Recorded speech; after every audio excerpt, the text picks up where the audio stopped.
Hello, good evening, and we are here for the second live session of the course on employment communication, a lab based course.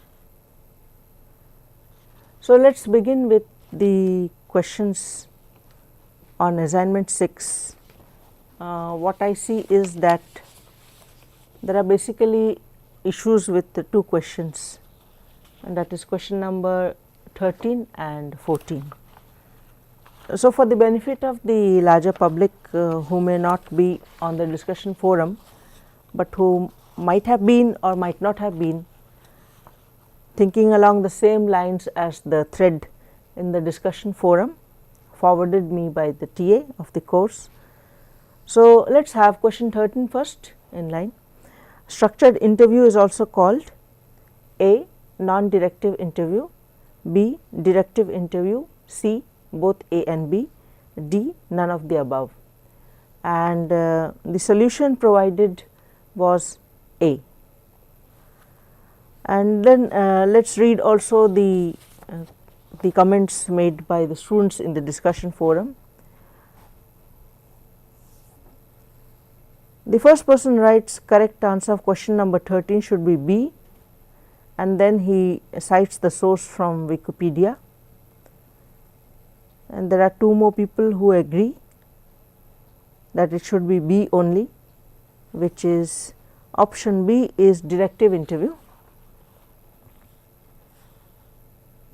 And then there is one person, Vanshul, who writes, I second the same. As in an interview, the structured process acts as a guideline to proceed as per the process, hence it is directive. And the answer given in the assignment for the solutions to the assignment was A, which is non-directive. So, I thought since we have referred to Wikipedia to justify our or to support our comment, I think I thought I would also check it up in Wikipedia, which is very renowned and reliable. After all, many contributions coming from IITs. So, Wikipedia says a structured interview, also known as standardized interview or a researcher administered survey, is a qualitative research method. Just note, a structured interview, also known as a standardized interview or a researcher administered survey, is a qualitative research method commonly employed in survey research. Repeat, commonly employed in survey research. I continue. The aim of this approach is to ensure that each interview is presented with exactly the same questions in the same order. This ensures that answers can be reliably aggregated and that comparisons can be made with confidence between sample subgroups or between different survey periods. So, let us go into the explanation, so that for the benefit of all of us on this live session, and also later on those who will see this live session on YouTube later on, we know what is this Wikipedia source talking about. When we conduct a research based on a survey, that is, we have to have a questionnaire. A questionnaire might be standardized, that is, the standard questionnaires or standard tools are available. They have already been used with good results, reliable results, or sometimes we may customize it and change it as per our needs. For example, a tool or a survey questionnaire developed in the West might not suit Indian participants or Indian subjects who are to answer the questions in the questionnaire for the survey research. Once again I repeat, a structured interview, also known as standardized interview or a researcher administered survey, is a qualitative research method commonly employed in survey research. So, for example, let us say that we conduct a survey on the, suppose let us say we think about how meditation can reduce stress and increase resilience in school students. Let us say school students of classes 9 to 12, that is ages 14 to 18 or 15 to 18, let us say. So, then there are two aspects we are trying to measure and prove that meditation improves resilience and reduces stress. So, we can have two questionnaires and we can club them, that is one a question to assess somebody's stress level and another to assess somebody's resilience level. And then we conduct this survey research at 3 points of time. First of all, let us say that we think of this survey research as being done over a period of 90 days, and for 90 days we make school students of classes 9 to 12 ages 15 to 18 do meditation for 10 minutes first thing before the first period of the day for 90 days.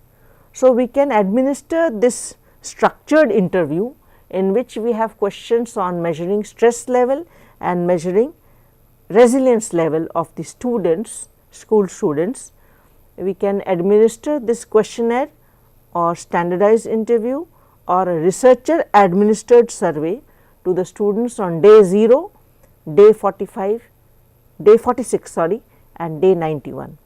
So, pre-test, mid-test and post-test, and then we get the results and we put it on Excel, and we also employ such standard tools as SPSS and ANOVA and other tools also available, and we get the results in at one complete glance, and then we can discuss the results whether practice of meditation for 90 days, it may not be continuous because you have weekends and some holidays in between, but 90 days practice of meditation by students would yield this result. So, this is the meaning of structured interview. Now, let us say what we are talking about in the question. Structured interview is also called non-directive interview, directive interview, option C, both A and B, that is it is both non-directive as well as directive interview, and D is none of the above, and the correct answer is A. The qualms or the issues you have with this question is you feel that the correct answer should be B. So, we have already seen at the Wikipedia source and proved that it is unrelated to the context here, because the Wikipedia source which I read out to you and also explained giving you an example of how a researcher might conduct a survey or a structured interview to find out to assess the impact of meditation by school students for 90 days for 10 minutes each day. So, let us come to what we had said in the lectures, and we come to this is particularly, if you think about it, this is lecture number 31, lecture 30 interviewing for employment and lecture 31 preparing for the personal interview, and then there were 4 lab sessions 32, 33, 34, 35. 36 was tackling questions during personal interviews and 37 success in personal interviews.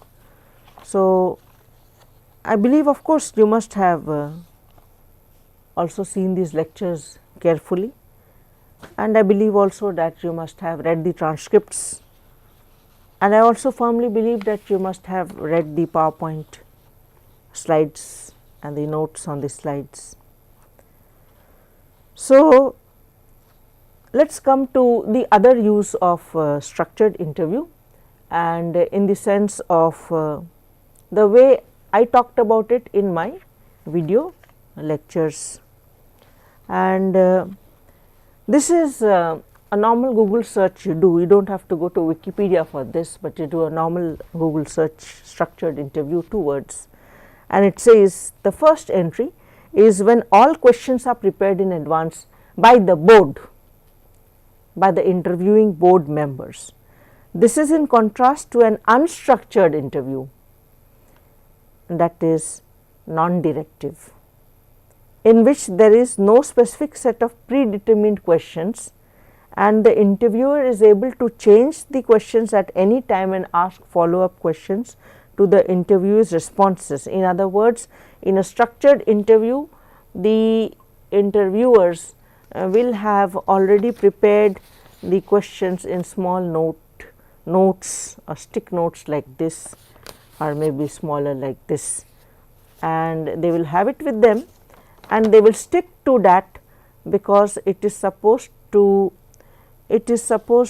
in a sense think about the candidate in the sense how he is going to answer the questions if they come in this particular order as we have prepared it.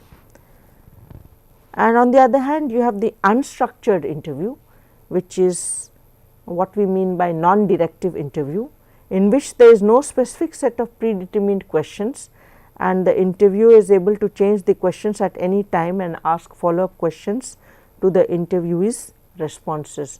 In other words, we do not have interview board members coming with prepared questions like this or like this, but they ask a question, it is free flowing, very spontaneous. The candidate responds and from that response there is another question. Then the candidate again says something in response to the question number 2, and that leads to question 3. Some other board member might ask, this member might ask, that member might ask, so on and so forth. So, that is unstructured or non-directive. So, if the question is a structured interview is also called, correct answer A, non-directive interview. Do you feel there is a problem? Dipesh, I am asking you. No, you think it is still right?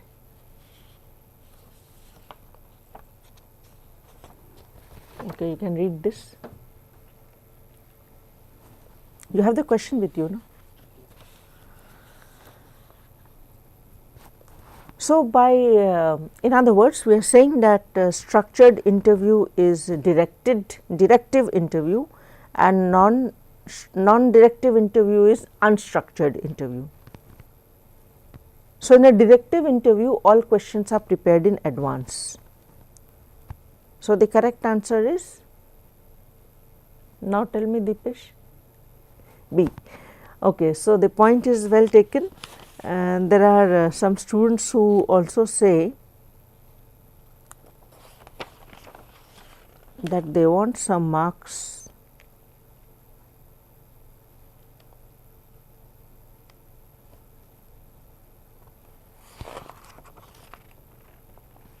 structured interviewed is also called, answer should be directive interview, good. However, the answer given is non-directive, question mark, kindly correct and add to score accordingly. So, this will be added to the score accordingly, Miss Raji Kumar. Is it clear now to all of you? Dipesh, all right, you read, no? Okay. Then there are some other students who have commented, I second the same. As in interview, the structured process act as a guideline to proceed as per the process, hence it is directive. So, the question has the right answer in B. Structured interview is directive interview and unstructured interview is non-directive interview. So, the answer for question 13 is B, which is directive interview, which is equivalent to structured interview. And then we come to question 14. If we come to question 14, the wordings are like this. In an interview, candidates are asked about relevant past experience known as. In an interview where candidates are asked about relevant past experience known as, and the choices or the options are A, situational interview, B, stress interview, C, behavioral interview, D, all of the above, and the correct answer is B. So, I followed your example and I also went to Wikipedia, and I thought that since Wikipedia is so reliable, and as I said, most of the contribution coming from IITians. So, let us see what the Wikipedia says on stress interview, since we have to rely on it. And I found that it says does not exist. The paid stress interview does not exist. You can ask for it to be created, blah blah blah. So, anyway, let us come to what do we understand by stress interview. So, as we said in the lecture, and I believe this was covered in lecture number, I think to my memory it was covered in the very first lecture on interviews, which is number 30, lecture number 30, if not lecture number 31. But of course, some of such questions which are asked in stress interview were covered in lecture number 36, tackling questions during personal interviews. So, whatever it be, we have mentioned that there are 4 lectures on interviews, and you can just go through it once again, especially if you can quickly go through the transcripts typed matter, then you will get something on what stress interview is about. As of now, to clear the air, to clear your doubts, I think we talk about an interview in the sense of that which would be able to assess the stress levels of a candidate. So, in other words, how will a candidate respond to stress? The idea being that nobody will ask you that, nobody will generally ask you that in future this will happen, then how will you behave? That is, of course, it can be asked and it is part of the behavioral interview. But when we talk about the words in the question stress interview, what we mean is they would like to see how you respond if you are made tense. How will you respond if you are given very important task which may be high priority, and if you are given some clients or customers who are very challenging, and if you have to manage a team in which most of the workers or co-workers are difficult to work with. So, how will you do your job? So, it is not that you are the boss, it is not that you are the employee, or it is not that you are the peer. It is only that how will you work in a team. You may be in whichever position, the same, or employee or employer position, the same level, or employee or employer. But suppose you are in a stressful situation, suppose there is a workplace stress, not actually workplace stress, but in the sense that that particular job assigned you is making you stressful. How will you respond? So, these are the questions which are asked in stress interview. So, a stress interview is an interviewing style of the interview board members. It is an interviewing style in which an organization or the board board members would like to assess, evaluate, think about how far your stress level can stretch, how far you can tolerate stress, what is your tolerance level.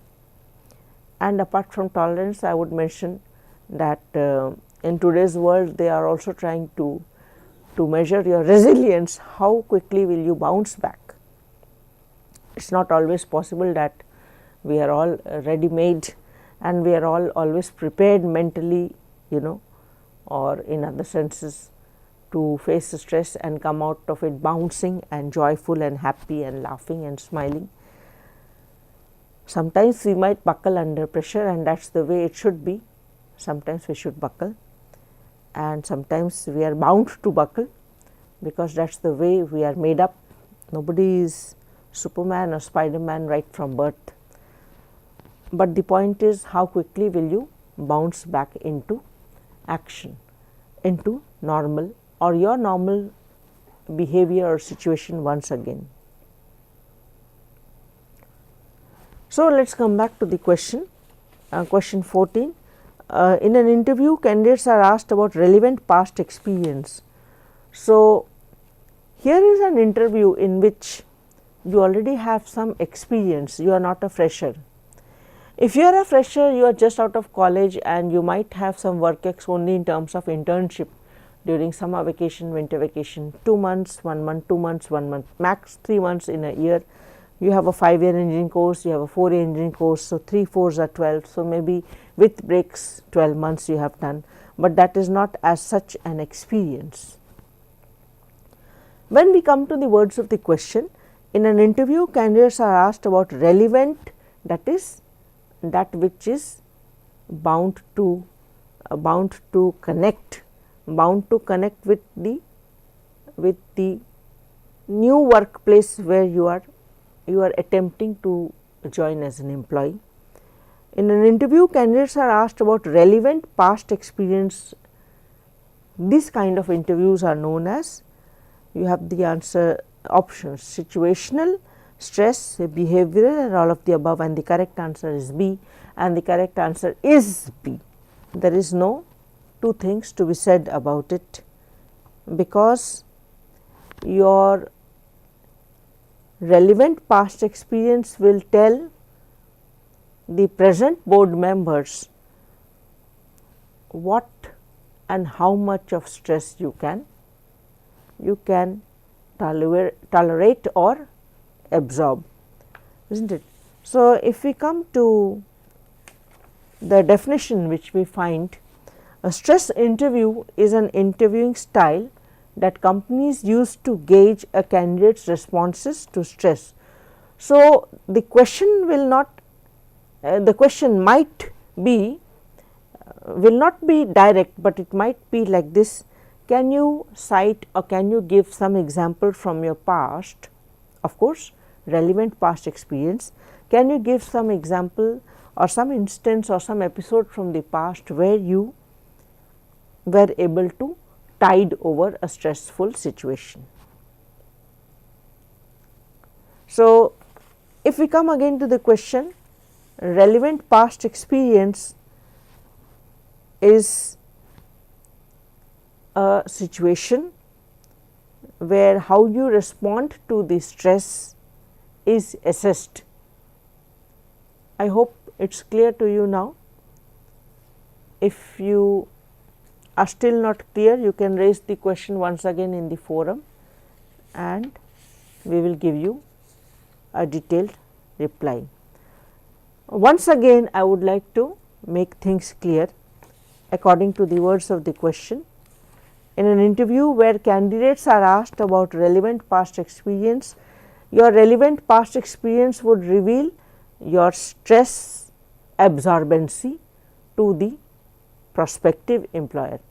Your relevant past experience would tell the employer that okay, we can put him in a position where he can handle high priority, low time span jobs to be completed, where the idea is that meet the goals, but time is less, and therefore, there is stress in the workplace. Most of us know stress and tension are very common in today's workplace, and therefore, nobody in the stress interview is asking you to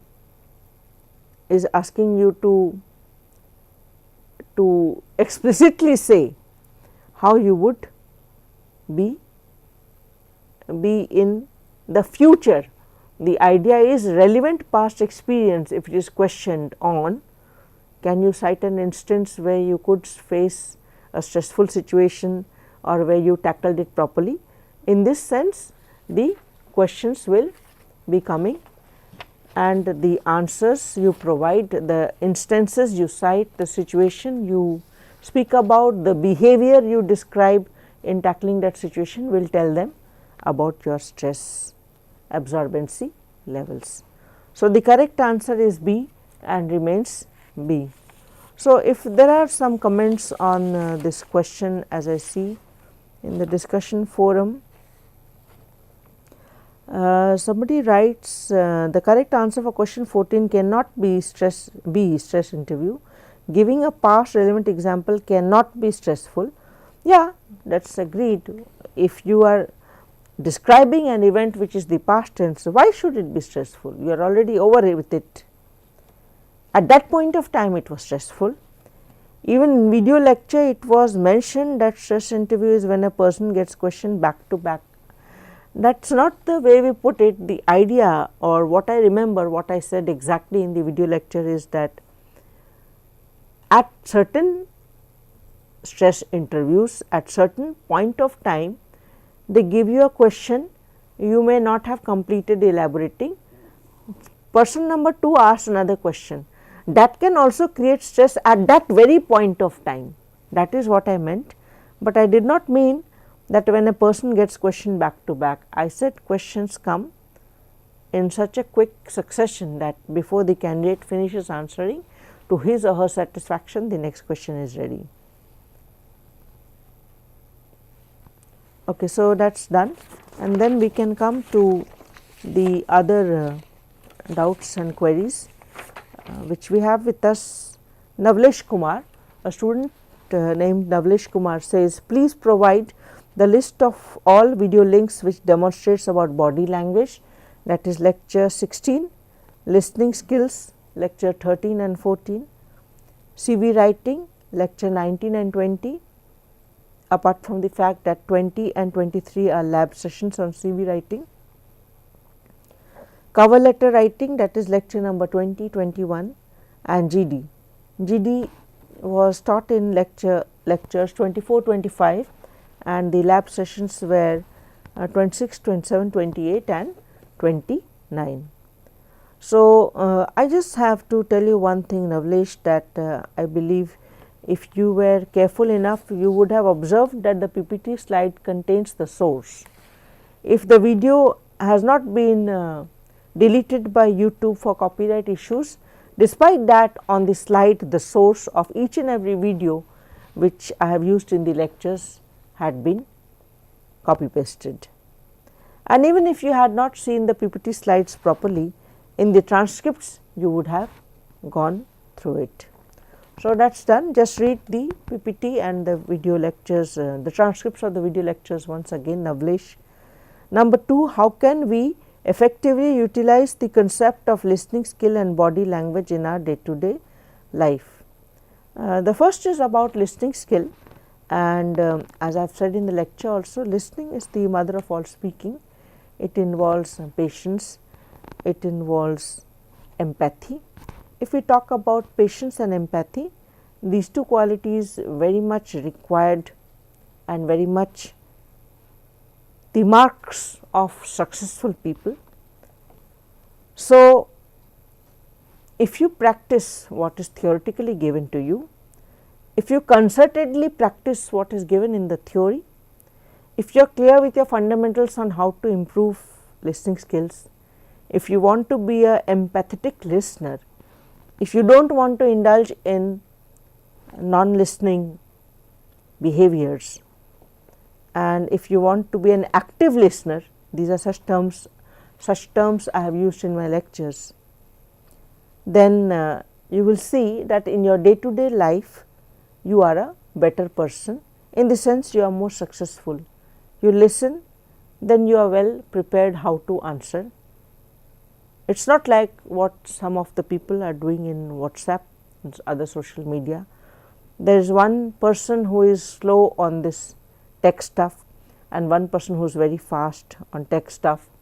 So, by the time the slow person has started typing the response, the other one has already written 3 question marks, which again shows non-listening on the social media or the written platform.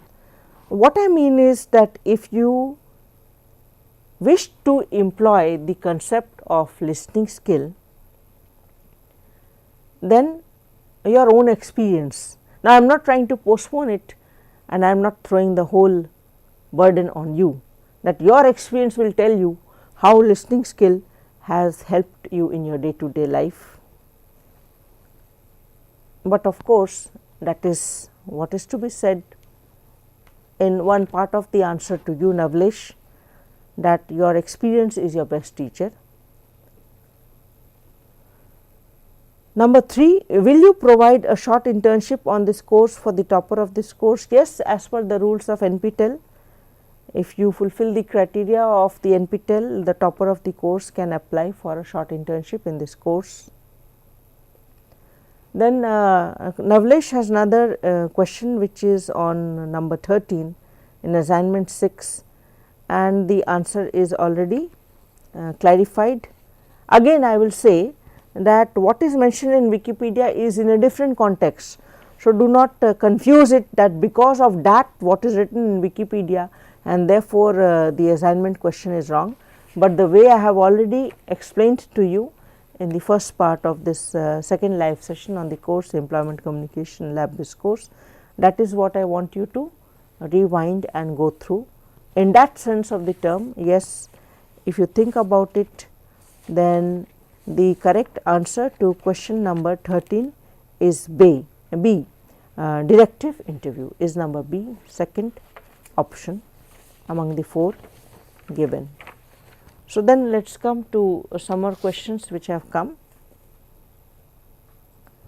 The student's name is Tireless Soul and he writes, please search unstructured interview on Wikipedia, then you will find the clarity. Okay, you can do it for me, thank you. And then we have Himanshu Gupta, number of questions in the final exam 50, MCQ or subjective? MCQ. Himanshu Gupta has one more question.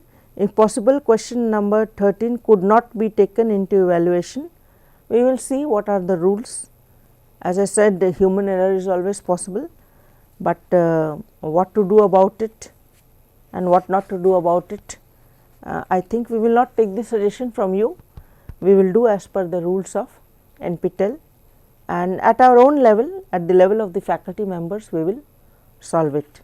But that does not mean that you are going to be taxed for a wrong question or whose question was not correctly provided to you. Whatever will be done will be for the benefit of the student, especially taking into account the fact that on this online platform where you just view the teacher on a YouTube video and then you go through the PPT and then you go through the transcripts and then you maybe read some of the references if you have time, and then you sit for the assignments and the end semester exam. The point is there are many limitations. So, we have all the support for you. So, and that having been said, I think Himanshu Gupta, your queries or your concerns regarding how question number 13 whose answer was wrong should be kept in the evaluation have been addressed. Do we have any other questions? No? So, if some of you are live, we have some more time and you can think about some more questions. If you wish to ask, just check. Any more questions? Okay, then wish you all the best for your end semester exam. I believe that today the last set of 5 lectures, that is 36 to 40 have been released, that is assignment 8 is the last assignment, and then I also believe that some of the exams have been postponed due to the coronavirus outbreak. Whatever it is, we will have the exam one day and all the best for it. Then we came to know that there are some questions of students on the technical aspects of the assignment submission, and for that you please refer to the guidelines provided by NPTEL, because these are technical issues and the faculty member and the TA are not concerned with the technical issues of assignment submission and choosing, and something is not coming and something is not getting saved, so on and so forth. These are technical issues which the NPTEL team has already taken care of it. Just go through the notes or the communication provided by the NPTEL tech team on that aspect. So, wish you all the best. Thank you and God bless you always. Goodbye.